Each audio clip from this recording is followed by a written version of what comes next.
The guardian of light. The rise of the eclipse, the city of Arcadia was always alive, its towering skyscrapers shimmering under the sunset. Neon lights flickered, painting the streets with vibrant colors. But that night something seemed different. The air was unnaturally still, a silence spread over the usual buzz of the city. Leo Sinclair, a young man in his mid-20s, was walking home from work, his backpack slung over one shoulder.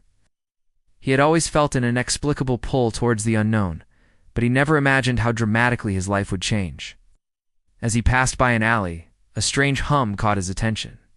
Curiosity overcame him, and he took a step forward, peering into the darkness. There, suspended in the void, lay a shining crystal, pulsating with an ethereal glow. The moment he reached out to touch it, a blinding glow enveloped him, and everything went white. When Leo woke up, he was in his apartment, bathed in soft moonlight. His head ached, and as he ran his hands over his face, he noticed a faint glow following his fingers. His hands were glowing. Panic gripped him, but before he could react, a sudden avalanche of memories that were not his own flooded his mind visions of ancient warriors, wielding blinding beams of light, fighting monstrous creatures born of shadow. Disoriented, he stumbled toward his desk, where an old leather-bound book lay propped up, its cover decorated with strange symbols. He could not remember ever having one. Hesitantly, he opened it. The first page bore a single sentence, glowing with the same ethereal light that now illuminated his hands. The Guardian has awakened. Far from the city, atop the dark mountains, stood a grim fortress. Its towers rose like claws toward the sky, shrouded in a swirling black mist. In its depths, a figure sat on an obsidian throne, its red eyes fixed on the distant city. "So the Guardian has been found at last," the Eclipse King muttered, his voice a low, thunderous growl.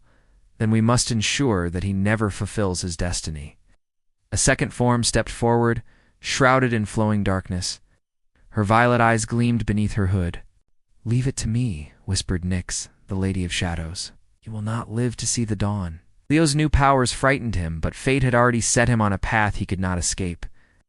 One night, a woman appeared before him, wrapped in silver cloaks that shone like stars.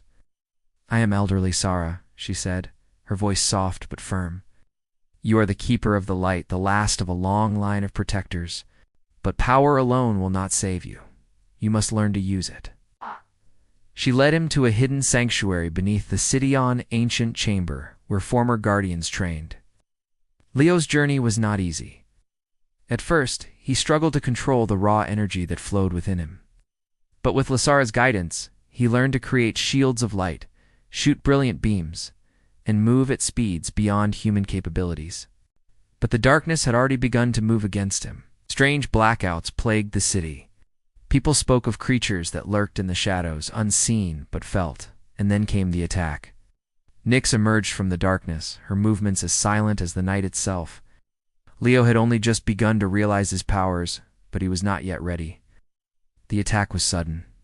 A wave of cold, black energy shot toward him, forcing him to activate a barrier of light.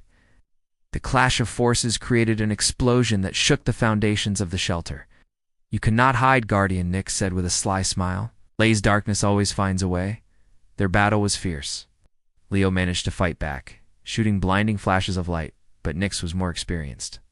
With a swift movement, she knocked him to the ground. Before she could land the finishing blow, a sudden flash of light struck the room Lasara had intervened.